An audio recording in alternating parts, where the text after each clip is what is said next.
एक जर्जर घर में मुनिया अपनी माँ के बगल में बैठी है, जिनका शरीर बुखार से तप रहा है। उसकी माँ एक निर्मम बीमारी से जकड़ी हुई स्थिर पड़ी है। मुनिया लकड़ियाँ इकट्ठा करते हुए घने आवरण से छन कर आती, धूप में जल्दी और कुशलता से हिलती डुलती है। छाया से धीरे धीरे एक आकृति उभरती है, एक बूढ़ी औरत जो घिसे हुए लकड़ी के बेंत पर झुकी हुई है। बूढ़ी औरत मुनिया की दयालुता की परीक्षा लेती है। फटे कपड़ों में लिपटी जीवन कठिनाइयों की याद दिलाती है। एक विनती गूंजती है, एक आवाज जो उम्र के साथ कर्कश हो गई है। दयालु आत्मा, क्या आप एक थके हुए यात्री के लिए कुछ भोजन दे सकते हैं? मुनिया प्रकट होती है। उसकी आवाज में गर्मजोशी भरी होती है। बेशक दादी जी, कृपया अंदर आइए। वह अपनी दयालुता दिखाती है। मेरे पास ज्यादा नहीं है, लेकिन जो कुछ भी मेरे पास है उसे आप बांटने के लिए स्वागत है। एक थकी हुई महिला धूल भरी गांव की सड़क पर धीरे धीरे चल रही है। उसके फटे हाथों में मिट्टी का बर्तन मजबूती से पकड़ा हुआ है। सूखी धरती पर फिसलकर मिट्टी का बर्तन टूट गया, जिससे तबाही मच गई। मुनिया त्रासदी को देखती है, उसके चेहरे पर सहानुभूति अंकित है। कोमल हृदय से मुनिया कहती है, ये लो, मेरा घड़ा ले लो। एक बूढ़ी महिला गांव के रास्ते पर धीरे धीरे और भारी कदमों से चल रही है। अनदेखी एक सोने की अंगूठी उसकी उंगली से फिसल जाती है, धूल में खो जाती है। मुनिया को सोने की चमक दिखती है। एक बूढ़ी औरत खड़ी है, उसका रूप बदल रहा है और उसकी असली जादुई पहचान सामने आ रही है। वह मुनिया को एक जादुई कुकर देती है। उसकी आंखों में एक मौन चेतावनी है, इसे लालच से बाहर इस्तेमाल न करें।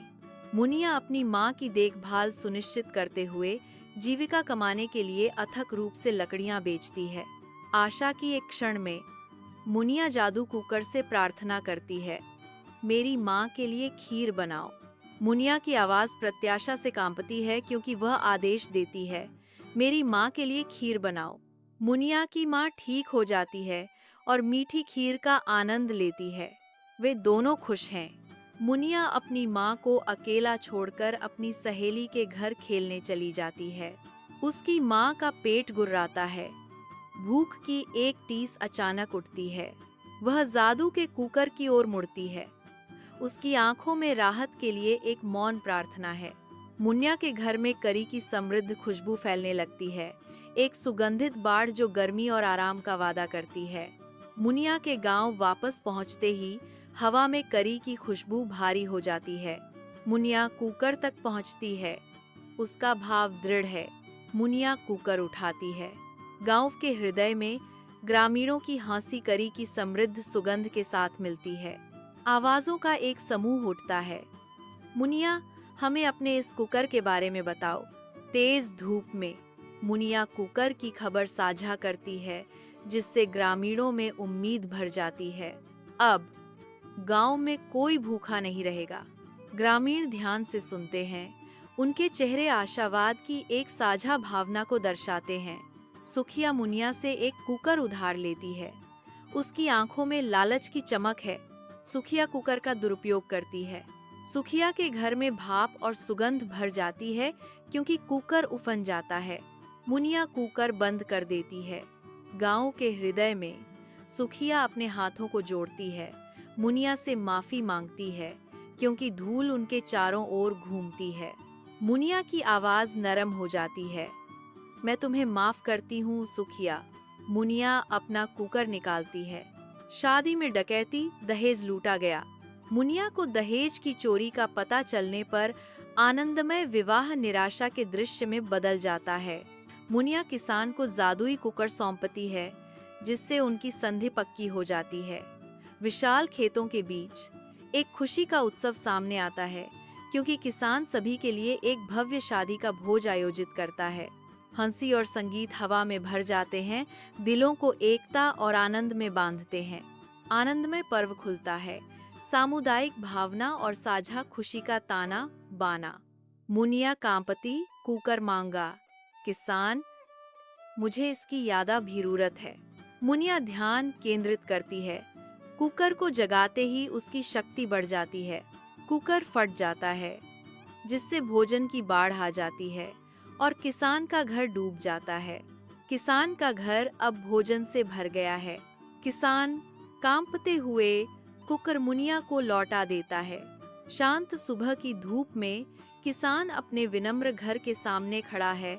उसका चेहरा पछतावे के बोझ को दर्शाता है। हवा स्थिर है, केवल पत्तियों की धीमी फुसफुसाहट से भंग होती है, क्योंकि पछतावा किसान के चेहरे पर गहराई से अंकित है। कुकर की खबर लालची जमींदार रघुपति सिंह के कानों तक पहुंचती है। मालिक मुनिया के घर के पास आता है।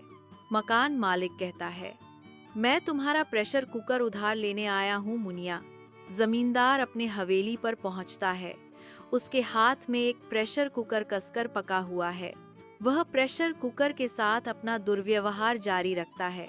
मुनिया का गुस्सा सूरज की धूप सी। वह हवेली पर अपनी निगाहें जमाती है। हवा उसके दमित क्रोध से झिलमिला रही है। मुनिया की आवाज शक्ति से गूंजती है, वापस आओ। जमींदार को अचानक जादुई कुकर में खींच लिया जाता है। वह खुद को व्यंजनों की भूमि में ले जाया हुआ पाता है। कुकर में खतरा मंडराता है।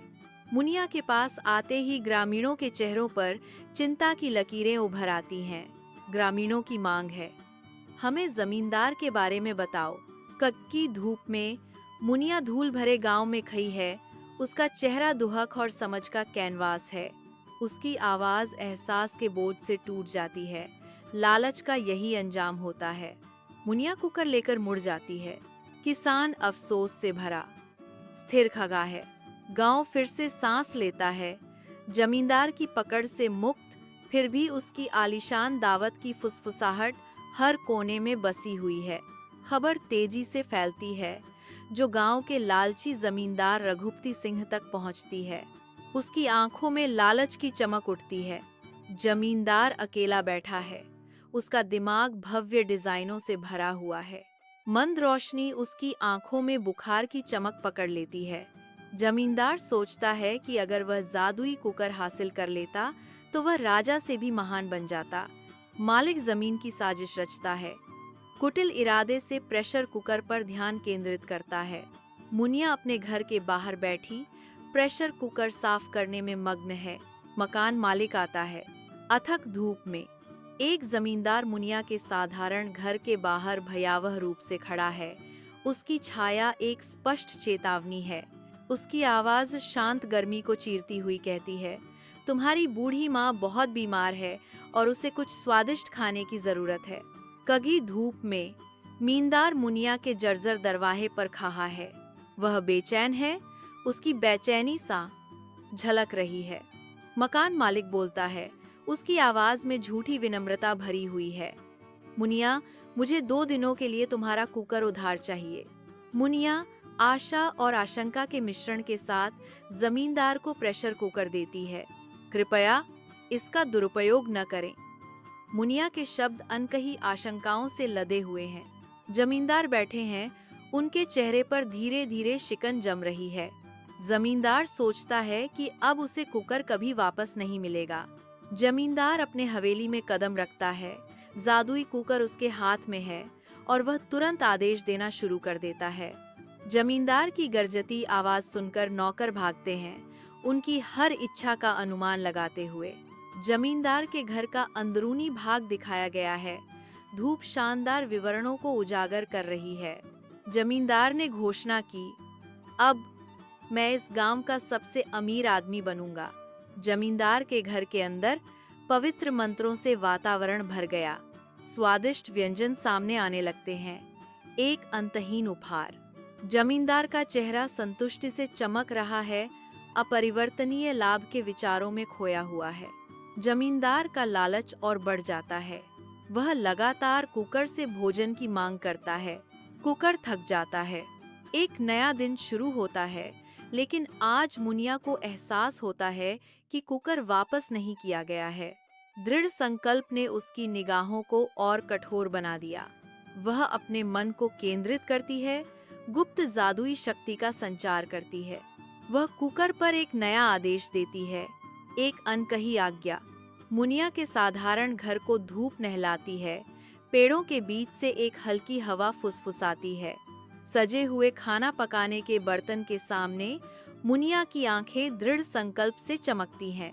दृढ़ संकल्प के साथ मुनिया कहती है, हे जादुई कुकर, जो कोई भी गलत इरादे से तुम्हारा उपयोग करेगा, उसे अपने अंदर खींच लो। मकान मालिक खाना निकालने के इरादे से कुकर के पास जाता है। वह कुकर के अंदर झांकता है। कुकर से एक तेज रोशनी फूटती है जो मकान मालिक को अपनी चपेट में ले लेती है। उसकी आवाज कुकर के अंदर से गूंजती है, एक निराकार ध्वनि। कुकर के अंदर से केवल उसकी आवाज सुनाई देती है, लेकिन बाहर किसी को नहीं दिख रहा है कि मैं कहाँ गया। जमींदार के घर में एक नौकर कांपता है। उसकी चिंता बढ़ती जा रही है। संघर्ष और अनिश्चितता में डूबा हुआ वह बड़बड़ाता है, गुरुजी, आप अंदर चले गए हैं, अब मैं क्या करूं? जमींदार को अचानक जादुई कुकर में खींच लिया जाता है। आंखें खोलकर मैं खुद को एक अजीब जगह पर पाता हूँ। जादुई रसोई रंग का एक तमाशा है जिसमें विशाल व्यंजन हर कोने को भर रहे हैं। एक जादुई रसोई साकार होती है। समोसों से तराशे गए पहाड़, मलाईदार रबड़ी की नदियाँ, टेढ़ी जलेबी शाखाओं वाले पेड़ आकाश की ओर बढ़ते हैं। कचौरी के गुब्बारे मनमौजी आकाश में धीरे धीरे तैरते हैं। मकान मालिक पूरी तरह से हैरान होकर इधर उधर देखता है। ओह, मैं कहाँ आ गया हूँ? यह कौन सी जगह है? एक आलू पराठा आगे बढ़ता है। एक जादुई रसोई में एक पराठा एक अशांत स्थिरता के साथ तैरता है। पराठा घोषणा करता है, व्यंजनों की भूमि में आपका स्वागत है। अब आप यहाँ हमेशा के लिए रहेंगे। नहीं नहीं, मुझे बाहर निकलना होगा, मैं यहाँ नहीं रह सकता। मकान मालिक रोता है। उसका चेहरा निराशा से भरा हुआ है। एक रसगुल्ला हरकत में आता है, मकान मालिक की निराशा को भंग करता है। जादुई कुकर के अंदर झिलमिलाते मीठे व्यंजनों का एक अद्भुत संसार खुलता है। रसगुल्ला बुलाता है, झूलो, फिर स्नान करो। जादुई कुकर के भीतर सामग्री अराजक नृत्य में घूमती है। एक चीख हवा में गूंजती है, बचाओ बचाओ, यहाँ सब कुछ खाने के लिए है, लेकिन मैं खुद ही भोजन बन गया हूँ। निराश होकर मकान मालिक भागने की कोशिश करता है, लेकिन उसकी भागने की कोशिश धोखेबाज आलू टिक्की से नाकाम हो जाती है। उसके पैर उलझ जाते हैं। वह संतुलन खो बैठता है और बेपसी से चॉकलेट की झील में गिर जाता है। एक हास्यपूर्ण छप उसकी मीठे अंधेरे रसातल में डूबने को चिह्नित करता है। जादुई कुकर के अंदर मकान मालिक का आतंक बढ़ता जाता है। वह चीखता है, ओह, ये क्या हो रहा है? नहीं, मुझे यहाँ से बाहर निकलना होगा, मुझे जाना होगा। एक बार पनीर पको, राजा के रूप में ताज पहना हुआ शानदार प्रवेश करता है। शाही पकवान घोषणा करता है। आदेश। जादुई कुकर के भीतर एक अजीब सुगंध हवा में भर जाती है। जैसे ही भाप उठती है और झिलमिलाती दीवारों को अस्पष्ट कर देती है। रोशनी अनियमित रूप से नाचती है, जिससे जगह एक अशांत वातावरण में बदल जाती है। लालची माफी मांग, कुकर में रहें। जादुई कुकर के अंदर तंग जगह मुश्किल से प्रकाशित है। मुझे जाने दो, मैं वादा करता हूँ, मैं कसम खाता हूँ कि मैं फिर कभी लालची नहीं बनूंगा। मुझे इस कुकर से बाहर निकालो भाई, मुझे इस कुकर से बाहर निकालो। ग्रामीण इकट्ठा होते हैं। उनके चेहरे चिंता से भरे हुए हैं, क्योंकि वे मुनिया के पास पहुंचते हैं। वे पूछते हैं, उनकी आवाज डर से सनी हुई, जमींदार को क्या हुआ? गांव में ग्रामीण इकट्ठा होते हैं। उनके चेहरे विस्मय और आशंका से भरे हुए हैं। एक ग्रामीण टिप्पणी करता है, वे कहते हैं, अरे मुनिया, यह तो बहा ही अजीब कुकर है। एक और सवाल चिंता से पूछा गया, अब मकान मालिक का क्या होगा? एक ग्रामीण गंभीर स्वर में बड़बड़ाता है, लालच का यही अंजाम होता है। मुनिया कुकर लेकर चली जाती है। किसान अकेला खा है। उसके चेहरे पर पछतावा अंकित है। रामायण के भोज की खबर पूरे गांव में फैल जाती है। इसकी खबर गांव के लालची जमींदार रघुपति सिंह तक पहुंचती है। लालच उसकी आंखों में चमकता है। मंद रोशनी में जमींदार अकेला बैठा है। छायाएं उसके चेहरे पर महत्वाकांक्षा की कहानियां बुन रही हैं। अगर मैं वह जादुई कुकर हासिल कर पाता तो मैं राजा से भी महान बन जाता। अपने घर में मकान मालिक का मानना है कि उसका कीमती कुकर अछूत है। उसे इस बात का पता नहीं है कि उसकी कुकर को चतुराई से चुराने की योजनाएं बनाई जा रही हैं। मुनिया अपनी साधारण घर के बाहर बैठकर कुकर साफ कर रही है। मालिक आता है। उसकी उपस्थिति अचानक शांतिपूर्ण दृश्य को भंग कर देती है। जादुई कुकर के अंदर मिश्रण भयावह रूप से उबल रहा है और छलकने की धमकी दे रहा है। एक बेताब चीख बुलबुले की आवाजों को चीरती है। मुझे जाने दो। मैं वादा करता हूँ कि मैं फिर कभी लालची नहीं बनूंगा। बढ़ते डर के साथ गुहार तेज होती है। मुझे इस कुकर से बाहर निकालो भाई, मुझे इस कुकर से बाहर निकालो।